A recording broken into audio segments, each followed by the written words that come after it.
Welcome to the Reschool'd podcast, the show that discusses all the things that schools may have missed, with your hosts AJ Kuti and Jason Gordon. Happy whatever day you're listening to this, everyone. I don't know what day you're listening to this on, but nevertheless, we're happy that you chose to join us. If this is your first time with us, we are the Reschool'd podcast, the show that discusses the things schools may not have prepared you for. My name is AJ, and sitting across from me is my friend and co-host Jason. Jason, how you doing? Doing great, AJ. Excited to be here as always. It's been an interesting week for me. I've been really excited to come back on here, but we're getting into the testing and stuff in semester, so it's been stressful for me just as much as it is for students, I would imagine. Yeah, honestly, we're getting into the phase of your past midterms for the summer, but also you're getting ready for the coming semester. So absolutely, it's a stressful time, more so than people would believe. No kidding.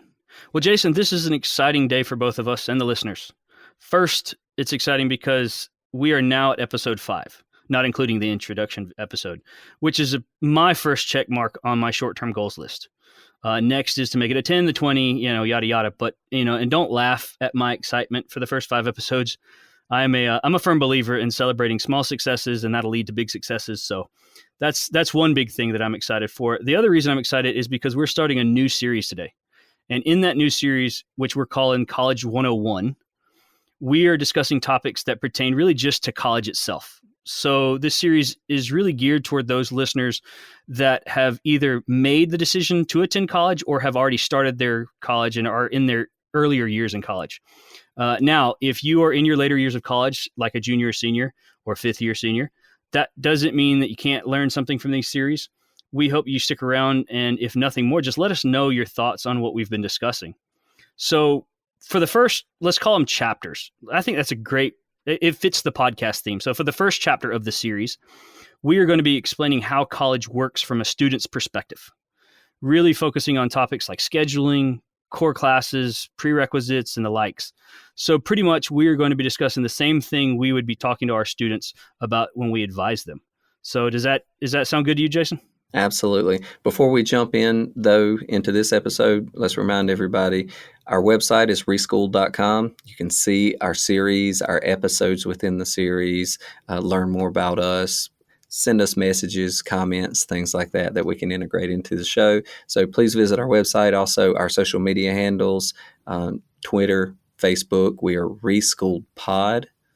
And then, of course, wherever you get your podcast, Spotify, Google, Apple, regardless, please make sure to follow us on those channels so you get updates with new episodes. When we first started this podcast and we started asking people to, send us their questions and stuff, I really wanted to know if it was going to be like class, where you ask your class, does anybody have any questions, and nobody says anything. And you just sit there. So hopefully we'll have more participation than the classes. Absolutely. I'm banking on it. Yeah. Quick question of the day, though.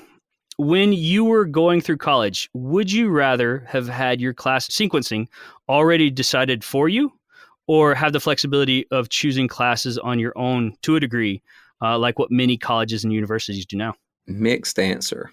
Okay. Starting out, I would have rather had it sequenced for me. And in a way, I did.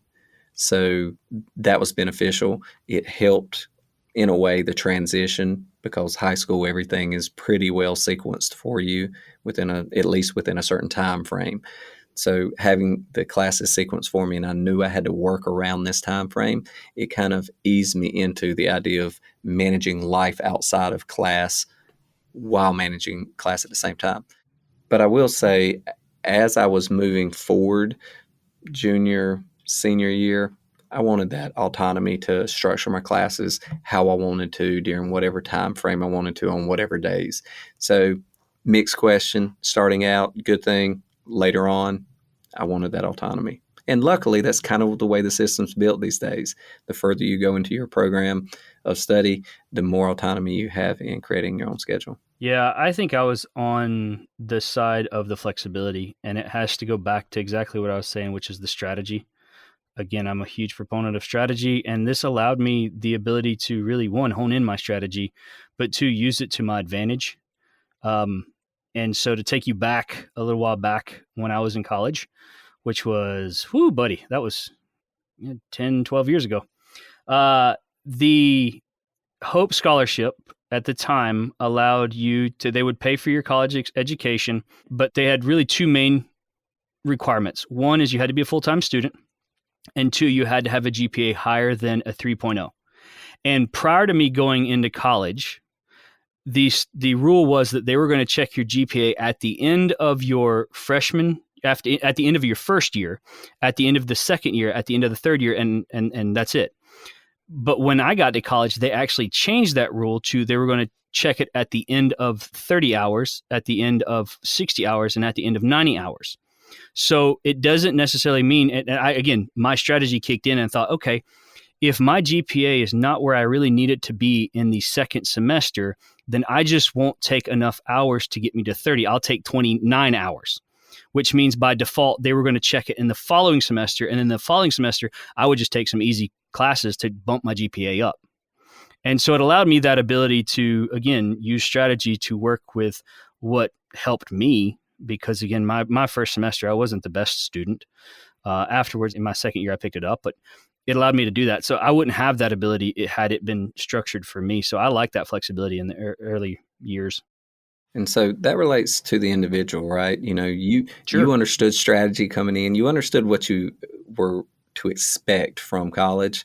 Someone like me who had very little knowledge of what they were to expect, having the college do a lot of that for you and not give you a great deal of options when it came to the timing of your classes and what classes you were going to take, it just worked better for me because I didn't have a strategy. I completely agree, because had it not been for that, I would have rather had them to just make my schedule for me, because I think most students, when you get in that situation, especially in the earlier years, or you don't have that experience yet, it gives you a lot of anxiety. Are you taking the right classes? Are you doing this right? Are you messing up somewhere? And so it would have taken all that out. So if it wasn't for that aspect of it, being able to use the strategy, I would have easily taken the block scheduling.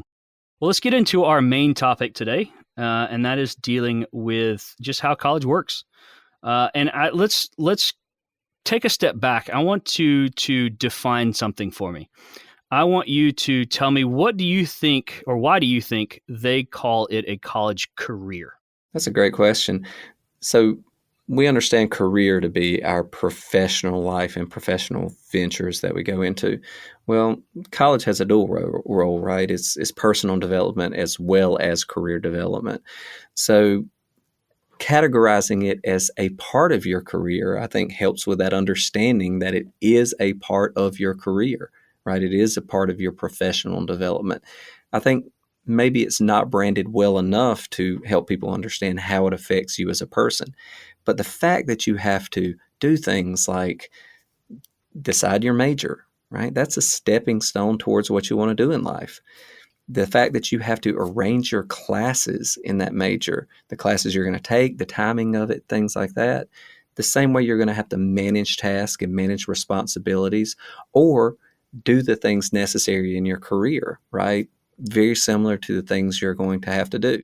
In a way, if you think about a career as just being a lot of steps along a progression or along a path towards something, then college is that. Incremental steps that somehow change you as an individual, whether it's via your understanding of things or whether it's your abilities that you accrue throughout, but you're stepping along towards a major concentration experience, ultimately to culminate with graduation, right? The degree that you were seeking. So in a way, I can see exactly why they call it a career. It just incorporates so much that is related to your career in the same way that you proceed through your career. Yeah, when you say there's a lot, you're not kidding. There's a lot that a student has to account for when they go into their college, especially at the beginning, because you're talking about things like you said, scheduling.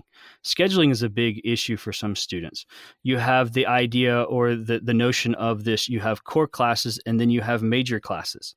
Then you have the idea of, well, what about prereqs? Prereqs can be detrimental if you don't know what they are or how they work. You also have things like electives. When do you choose to take electives? When do you choose to take this class? When do you take an easy class? How do you know it's an easy class? There's so many things that a student has to go through and to consider when they're going through their college years. And as much like you said, it's getting them ready for their professional career as well. So I think that's why there's a a link between career, academic wise, college career, and career professionally. Absolutely. I mean, and I'm looking forward to, in this series, talking about these individual things. How do you schedule your classes? How do you pick a major? How do you determine what is the best sequence of things? How do you integrate these extracurricular activities or experiential learning or studies abroad and all kinds of things like that? Taken collectively, those are just as monumental for you during this college experience as any step you'll take in your career path. Percentage wise, what do you think the percentage of students actually graduate college in 4 years? Ooh, I would have to say it's somewhere close to 50% these days. It's going down, down, down by virtue of, yes, students don't take as many classes. They're blending their work environment or life with classes. But also, not deciding very early on what you want to do, it taking longer for that. Sometimes it just takes more than 4 years or 8 consecutive semesters to complete that much work. So according to educationdata.org, in February 20th of 2021, so this is fairly recent, 41% of bachelor degrees earners graduated within 4 years.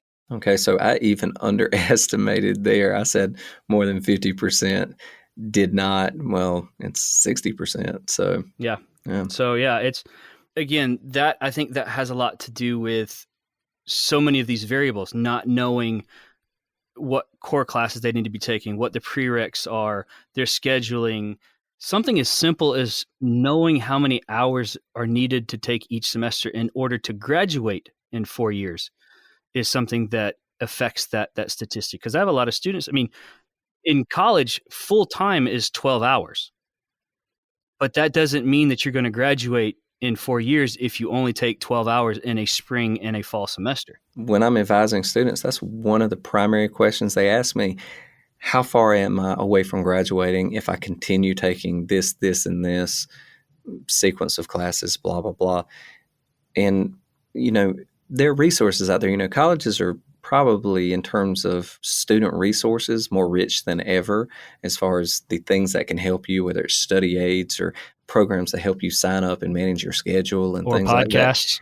Or podcast, right? And so all of those resources taken together. But nonetheless, students still get extremely confused about it. They come and ask the question. Honestly, I think it comes down to not knowing how to use the resources in front of them. But yes, absolutely. That's a huge issue. I run into it all the time as well. Or just not knowing about the resources. Absolutely. I could tell you when I was going through my undergrad and part of grad school, I'd never stepped foot in the library. And there's so many resources there that I wish I probably, I look back wishing I probably would have utilized those more. But at that time, I just felt like I didn't need it.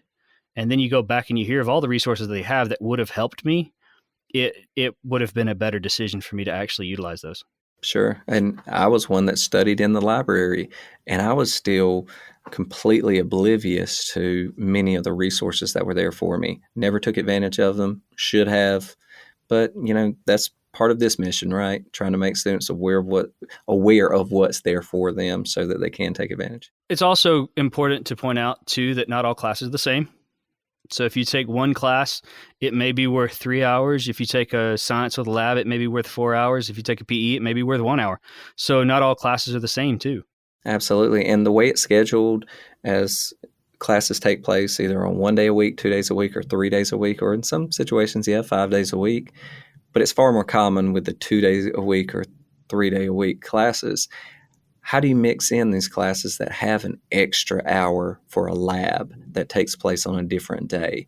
How do you mix in a 1 hour class that, is independent of others, and yet it doesn't throw off your schedule or make you come to campus at an inconvenient time where, your entire day is shot by attending a 1 hour PE class? And if you're heavy into the extracurricular activities, as in fraternities and sororities, then you never want to have classes scheduled on Friday morning.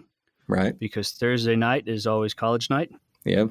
Yeah. Just another thing to help our listeners out a little bit. Right. And we're going to talk more about the realities of what you see, partying and things like that, and extracurriculars, intramurals, all of the things that make college what it is. A lot of those things aren't present at some schools, but they're present in abundance at others. So just giving our listeners some insight into that will be worth it as well. And I don't even want to get started into summer classes. Right. That's a whole nother animal that I could do a whole podcast just on summer classes, because it is a good thing to take advantage of if you have the ability to, but you have to understand that it is twice the speed of a normal semester. And there are special considerations for how you schedule that with your work. What is the workload outside of classes? How does the exam schedule work? Because with a compacted schedule, sometimes you have less grades than you would otherwise. Things like that. How do you pay for it, right? Lots of times the same financial aid or the same scholarships don't apply the same way. And with student athletes, that's one of the biggest issues I run into. They can't take my summer courses because their athletic scholarships don't cover those courses. Yet they took 12 hours each semester rather than the traditional 15 or 16 hours. And they need to take a couple of classes so they can graduate in less than 5 years. Now, if you are a student who goes to a college outside of your hometown and you're having to stay in the dorms or the apartments or whatnot, and you can't stay in, let's just say the dorms, you can't stay in the dorms during the summer classes, there is the possibility that you can go back to your hometown, assuming it has a college of something, and become a transient student and take college courses there. That'll save you some money. Absolutely. But you have to be careful there. You have to visit the school's registrar's office or talk to your academic advisors about how will these transient classes transfer in, if at all, right? And particularly, will they count for the courses I need?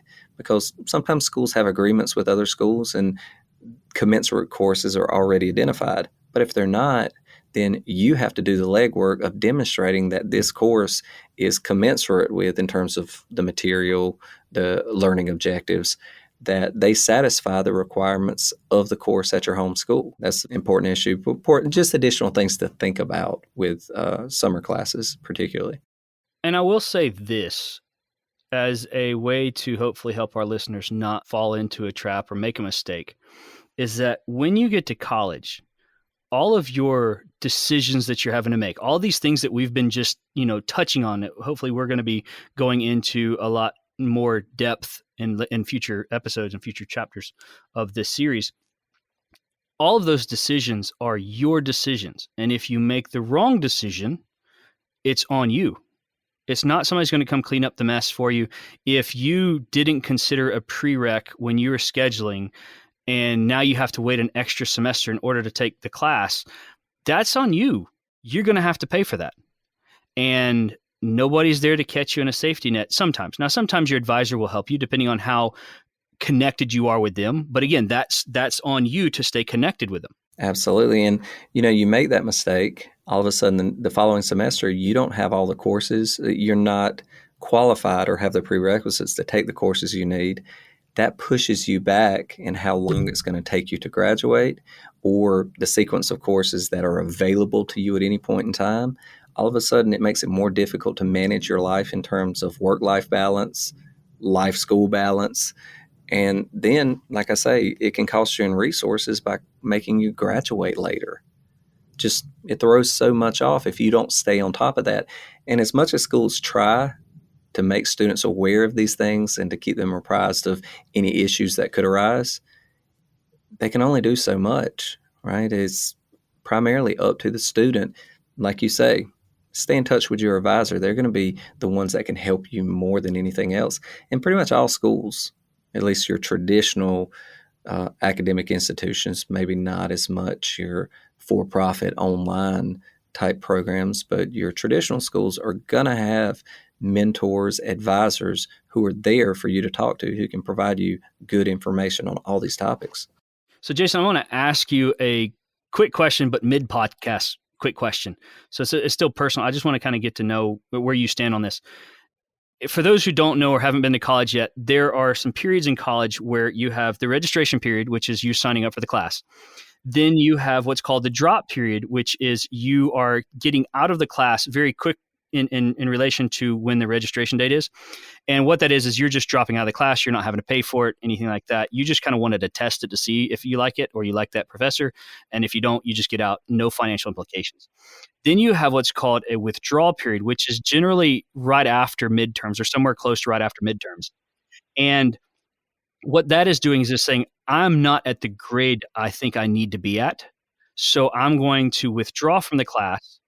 The financial implications are still there. I paid for them. I lost that money, but I am not going to have a letter grade with it. So what essentially the letter grade you're going to get is what's called a W, which is a withdrawal.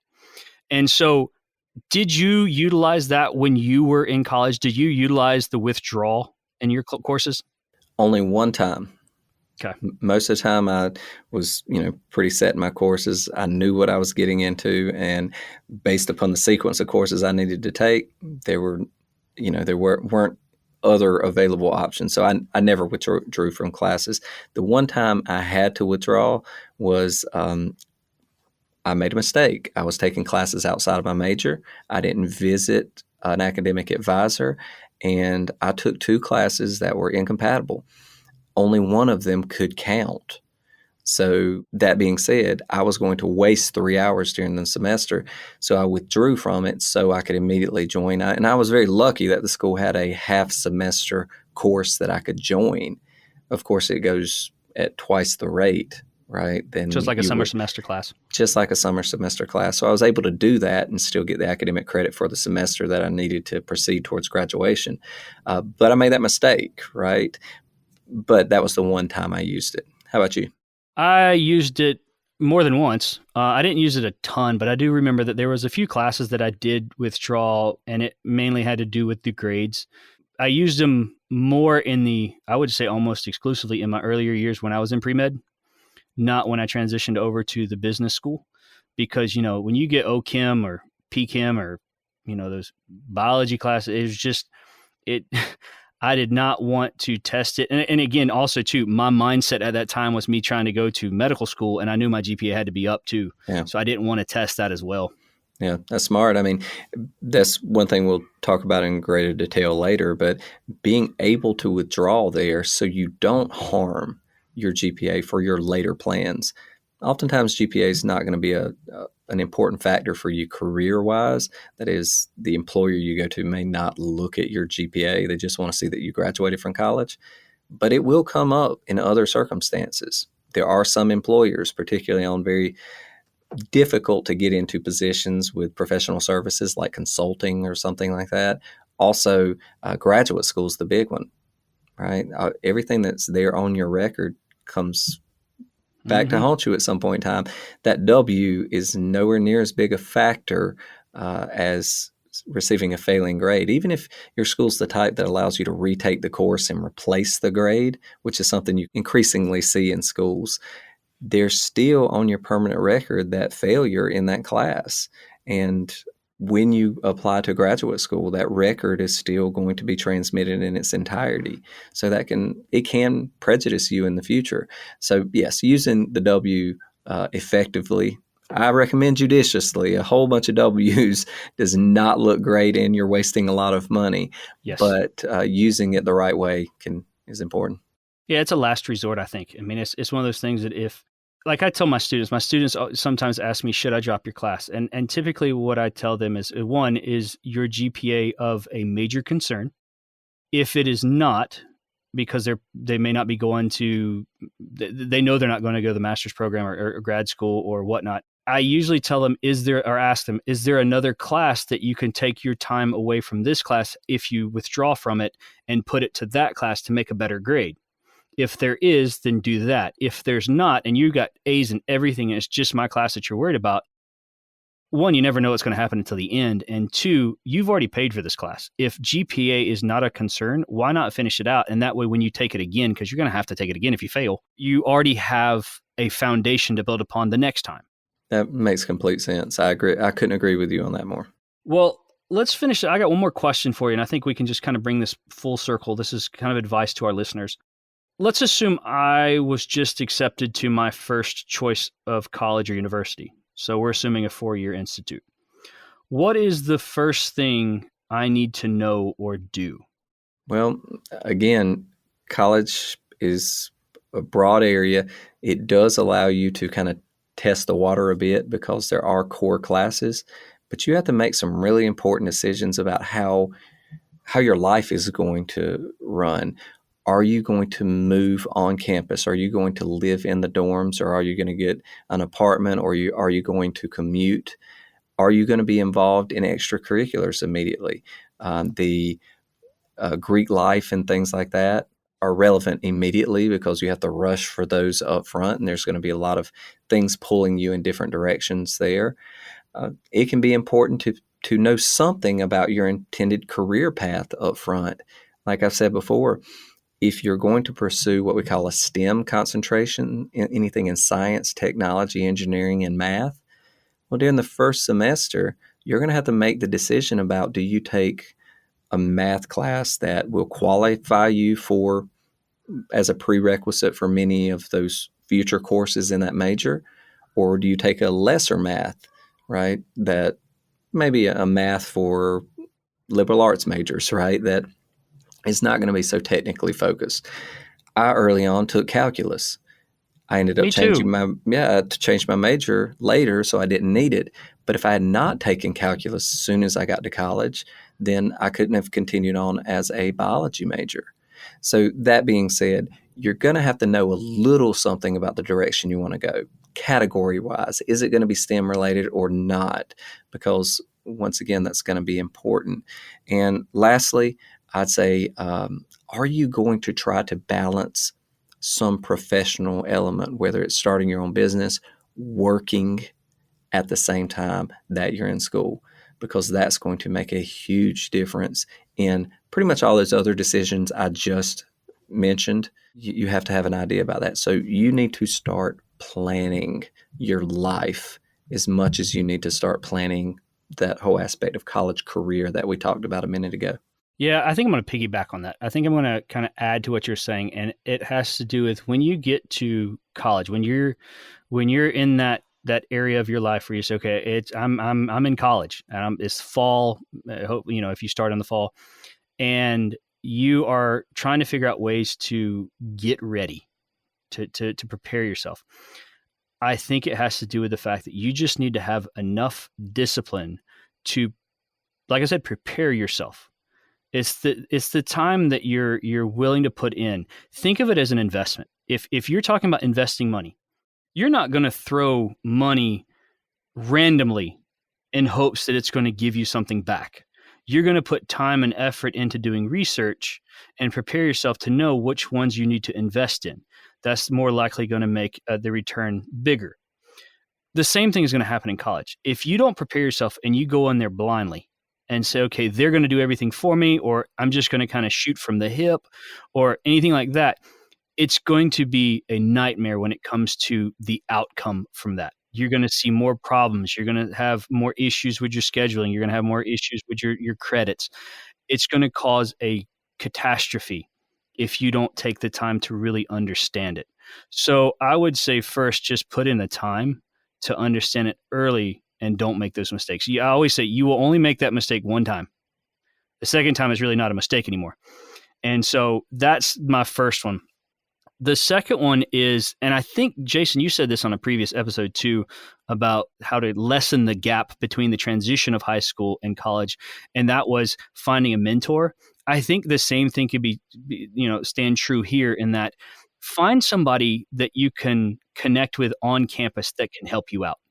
You're going to have your academic advisors, and that's great, but you're also going to want to have somebody on campus that maybe is a year older than you, that has gone through this already, that can really help you around campus and understanding what there is to do, what you need to stay away from, where's the best places to study, where's the best place to eat, what's the best things to do, where if you're on a athletic campus, where are the games and whatnot, how do you get to tickets, those kind of things. I think having that college mentor college student mentor would really, really help you and benefit you in the long run in your college career.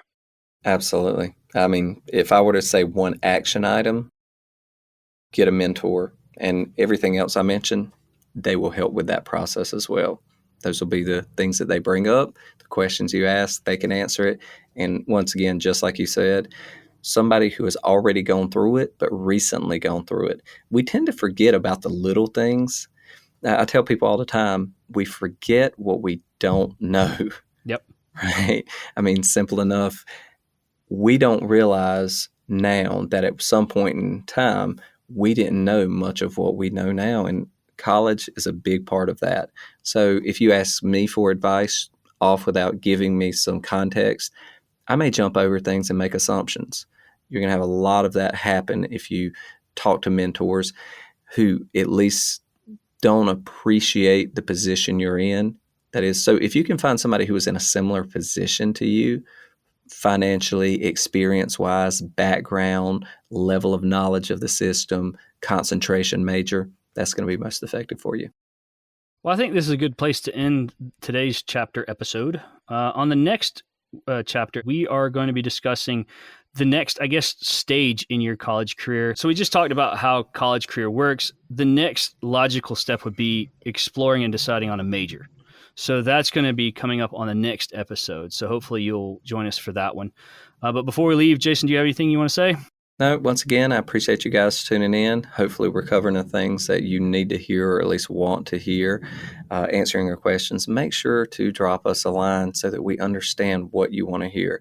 We have a planned curriculum of things to talk to you about, but nothing is going to inform us the way you telling us exactly the topics that you want to hear and that you may not fully understand. Yeah, I will say before we leave, I've had quite a few students come up to me and give me suggestions of things that I haven't even thought about adding to the curriculum, and they're spot on. Excellent. Well, thanks, AJ. Well, y'all have a good one. We look forward to seeing you next time. Take care. Bye-bye. Take care. Thanks for listening to the Reschool'd podcast. Be sure to head over to reschool'd.com for news and other information on things we're getting into.